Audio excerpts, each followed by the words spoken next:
Everyone, সবাই কেমন আছো? আশা করি সবাই ভালো আছো। চলে এলাম একটা ছোট্ট একটা মিনি ব্লগ নিয়ে তোমাদের সামনে। দেখো, বার্থডে গার্ল পুরোপুরি রেডি একদম। তার আগে ভিডিও শ্যুট। বার্থডে গার্লের কেক রেডি। এবার হচ্ছে কেক রেডি, আমার মেয়ে প্রস্তুত পুরো কেক কাটার জন্য। তার আগে একটু ভয় পেয়ে গেছিলো আগুনটা দেখে।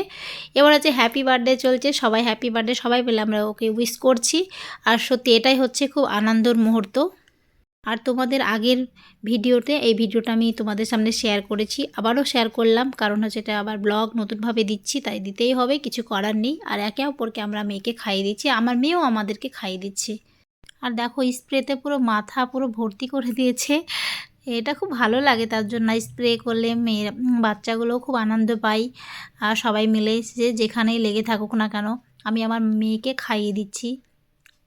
সবাইকে এক এক করে ডাকছি, তোমরা এসো একটু ভিডিও শ্যুট করো। তো সবাইকে ডাকলাম, যাই হোক এসে আমরা একটু শ্যুট করছি, একে অপরকে একটু খাইয়েও দেবো। আমার মেয়েকে আমি বলছি, প্রথমে মাথাটা নিলাম, আমার মেয়ে খাবে না, তো যাই হোক ওর যেটা পছন্দের আমি সেটাই দেবো। তো তার আগে দেখো আমার মেয়ের একটু ডান্স।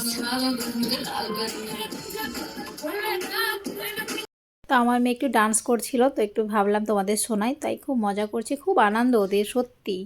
আবারও চলে আসলাম সেই জায়গাটায়, সেই খাওয়া দাওয়ার পালা। আমি এটুকুটাই ভিডিও করেছি, সেইভাবে আমি সবাইকে ডাকছি, তোমরা এসো, তোমরা এসো, তোমরা খাও, তোমরা কেন পালিয়ে যাচ্ছ, আমি এটাই বলছি। মেয়ের জন্য খাবারগুলো করানো হয়েছিল, বাদবাকি বাইরে থেকে খাবার আনা হয়েছিল, সেজন্য আমি সেভাবে খাবারের সেভাবে শ্যুট করিনি, ভিডিও শ্যুট করিনি। তো আমি এই সব শ্যুটগুলোই বেশি করেছি, আমি বাইরের সিনের শ্যুটগুলো করানো হয়নি। আমার মেয়ে শেষমেশ বললো আমাকে একটা লেগ পিস খাইয়ে দাও, তো আমি মেয়েকে লেগ পিসটাই খাওয়াচ্ছি চিকেনের। খুব চিকেন ফেভারিট আমার মেয়ের, খুবই পছন্দের একটা খাবার, মানে খুবই ভালো লাগে। ওকে বিরিয়ানিটা দিলাম, তাও খেতে চাইছে না। তো যাই হোক, ওর পছন্দের খাবারটাই আমি খাইয়ে দিলাম। একটু চিংড়ি দিলাম, তাও বলছে না আমি খাবো না, গলায় আটকে যাবে। তো যাই হোক, ওর পাপা খাইয়েছে পায়েসটা দিচ্ছে। মানে সময়ই পাই না, তো সেভাবে তো আজ এখন ভাবছে পায়েসটা খাইয়ে দেবো, ও হাতে চামচটা ধরেই আছে। আর সেভাবে ফটোতে বা ভিডিওতে আসতেই চায় না ওর পাপা, তো কি করব। আমরা মা মেয়েতে অনেক ফটোশ্যুট করেছি, খুব এনজয় করেছি। তারপরে ওর পাপা যে চামচটা নিয়েছে একটু পায়েস, তো ভাবছে আমার জায়ের মেয়েকে একটু খাইয়ে দেবে, দুষ্টুটাকে। তো দুষ্টু সোনাটাকে একটু খাইয়ে দিচ্ছে, ছোট্ট পরীটাকে। ওরাও তো বাচ্চা, ওদেরকে খাইয়ে দিলে ওরা খুব আনন্দ পায়।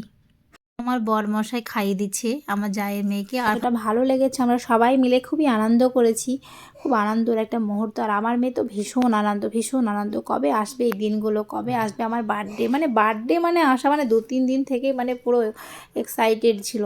যাক, বার্থডেটা পুরো কমপ্লিট হলো, খুব ভালোভাবে হলো, খুব ভালো হলো। সবাই একটু দোয়া করো আমার মেয়ের জন্য। আর একজন কিন্তু বাকি ছিল খাওয়াতে, তাই বরমশাই আবার খাইয়ে দিয়েছে, কিন্তু ও কিন্তু খুব ভীষণ লজ্জা পায় ক্যামেরার সামনে। তারপরে দেখো আমার মেয়ের পা থেকে পুরো মাথা পর্যন্ত এই ভিডিও শ্যুটটা করেছে। একটু আমরা নিজের মতো করে একটু ভিডিও শ্যুট করেছি, খুব ভালো, খুব আনন্দের মুহূর্ত ছিল, ভালো লাগছিল। তো কেমন লাগলো আজকের আমার এই ব্লগটা তোমাদের অবশ্যই কমেন্ট বক্সে জানাবে। তো সবাইকে টাটা।